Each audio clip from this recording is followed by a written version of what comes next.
Hey everyone, welcome back. Today's video, I'm gonna jump right in and tell you that I'm making an apron. If you're interested in seeing how I made this, keep watching. I love how it turned out. I'm so happy with it. I'm gonna wear it probably like every day or at least every time that I cook, and I hope you enjoy it as well. Thanks so much. I started by taking the measurement right here, I guess my high bust measurement, where I want the pattern or the apron to sit. So I measure from here to here, which is where I want it to sit, and that's 9 inches. Well, I'm treating this pattern paper like it's placed on the fold of the fabric, which is how I'm going to cut it. So I only need to measure half of that, and that's 4.5 inches. So I start here and I measure 4.5 inches across. And then from this point down to my waist, where I want the ties to sit, I measure down, it's 12 inches. So I measure down 12 inches from my starting point, which is here, and then I measure how wide I want the apron to be, and for me I chose 20 inches because I don't want it to be super tight. So half of 20 is 10, so I go from my 12-inch mark over to 10 inches. The last measurement is going to be from this point of the top of the apron to how long I want it to be. So I kind of do this, I hold it, I bend over a little bit, and I want it to be 30 inches. So I start at that top part here again, I measure down 30 inches, and then I want it to be a little bit wider than the waist, so I just added 4 inches to have 24 inches. And then I drew a rectangle, right? So that was like my rough draft, my basic pattern. But then I was like, I want to add a little bit of detail to it. So I added 3 inches on this top portion that I want to account for gathering. So I want 6 inches total to add to gather. So I added 3 inches and I marked gather. And then here I wanted this to curve. So I made this curve just like in that. And then I marked that it's on the fold. Now that my pattern is completely drafted, I'm just going to add seam allowance, and then I'm going to cut out my pattern, move on to drafting my pockets, and then after that it will be time to cut from the fabric.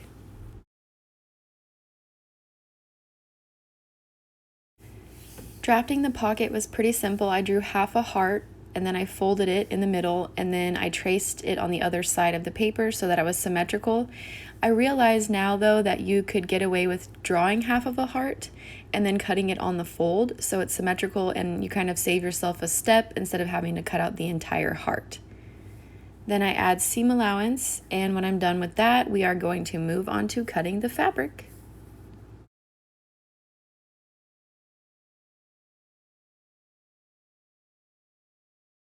I start by ripping a manageable piece of fabric. If you aren't familiar with fabric ripping, please look into it. It's a great way to keep everything on grain and 90-degree angles for square or rectangle pieces. The apron ties are 3 inches by 46 inches, which is the width of the fabric, and I rip 4.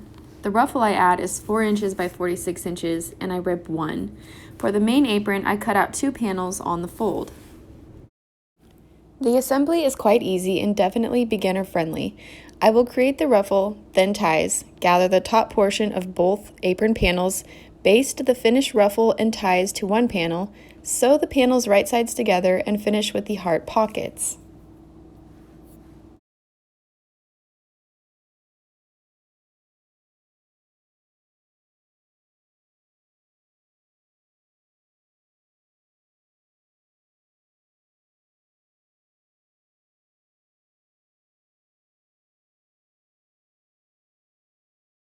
Once everything is cut out of the fabric, grab your strip that is 4 by 46 inches wide, which is the ruffle piece. We're going to go ahead and start assembling the ruffle.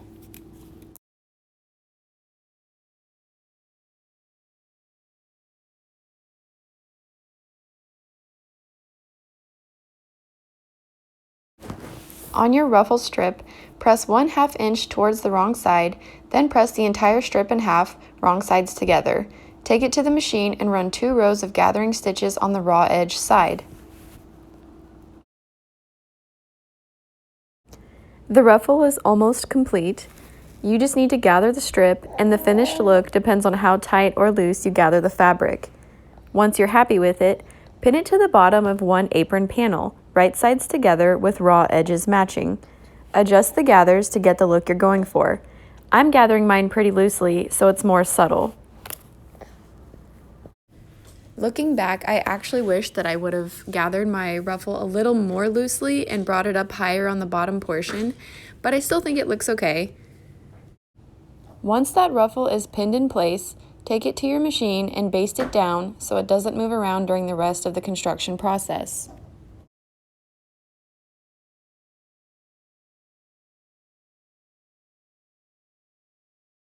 After basting that down, I move right along to running 2 rows of gather stitches on the top portion of both apron panels.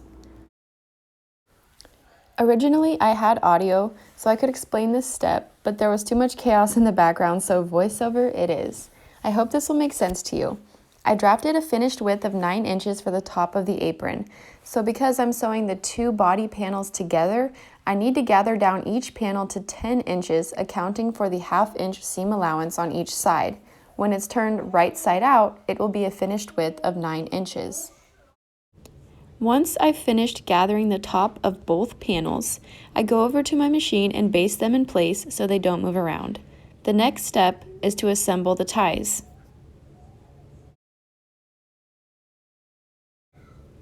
Press all of your fabric strips well.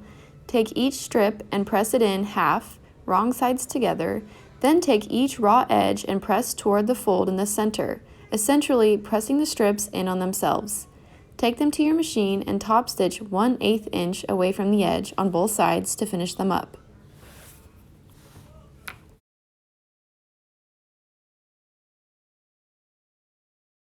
I just thought I'd show you a clip of what it's like for me to sew every day. It's definitely not easy, but you just have to do what you like to do.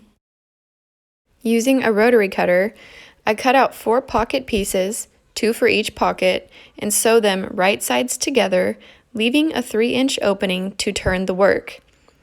Press really well to get that heart shape, and once we're done with this, we're ready to start putting everything together. Now take the ties, and with raw edges matching, pin them to the notched areas of the apron panel with the ruffle. You should have 2 ties on the top and 2 on the sides. Baste them in place. Okay guys, we're almost there. Take each apron panel, pin right sides together. Be very careful that all ties are on the inside and not caught in the seams. Make sure you leave a 5-inch opening so you can turn all of your work.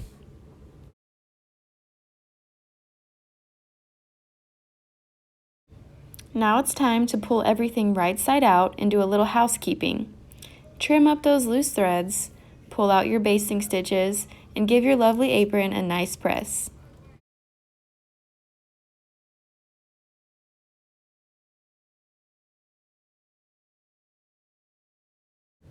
Because the top is gathered, be sure to roll out your seam as you press to prevent bubbling when top stitching.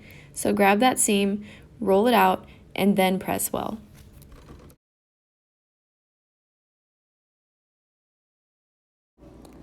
Go ahead and top stitch all around the edge of the apron. Here you can play around with design. You can use matching thread, contrasting thread. You can even use a decorative stitch if you want and your machine allows it. But the main goal is to keep the panels flat as if they were one panel and not 2, and to close that gap we use for turning the apron. Moving along to pockets, I take some tailor's chalk and I mark where I want to place them.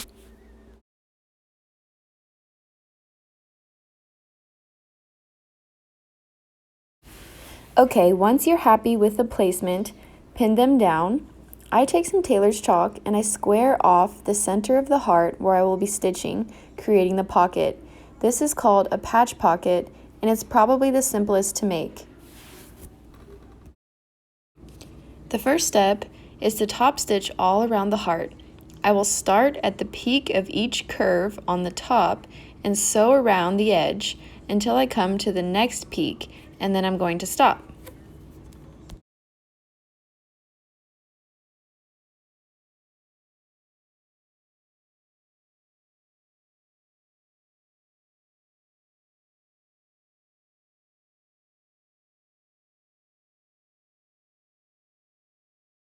And then here you can see where I stopped top stitching. I start to go down where I've marked to create the side of the pocket. And then when I get to the edge, I just go down maybe like 1/2 inch, and then I stitch across the bottom there. And then when I get to the other side, I go up another 1/2 inch or so and stitch all the way to the top. And that's how I do the pockets for the heart shape. So they're still cute, but they're also functional, which I really like that.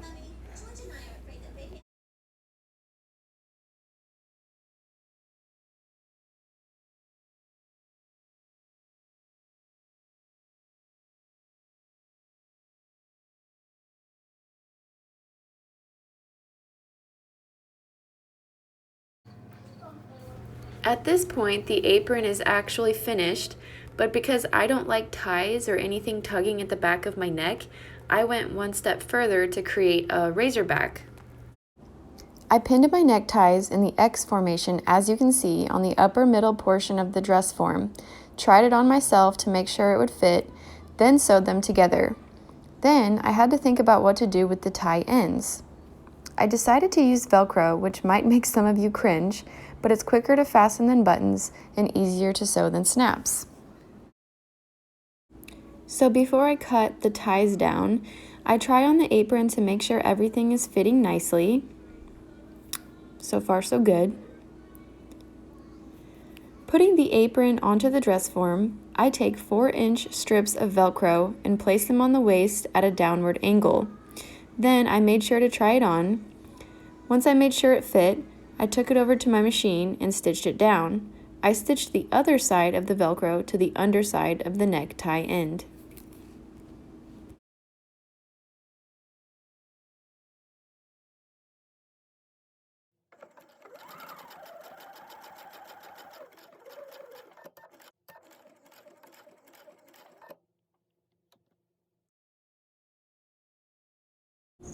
So here's the finished product. I really do love it. The color, the fit, and especially the pockets. This only took about 2 hours to make start to finish, but with my 3 littles, I finished her in about 2 days, of course. As always, guys, thank you so much for watching, and I hope to see you next time. Bye!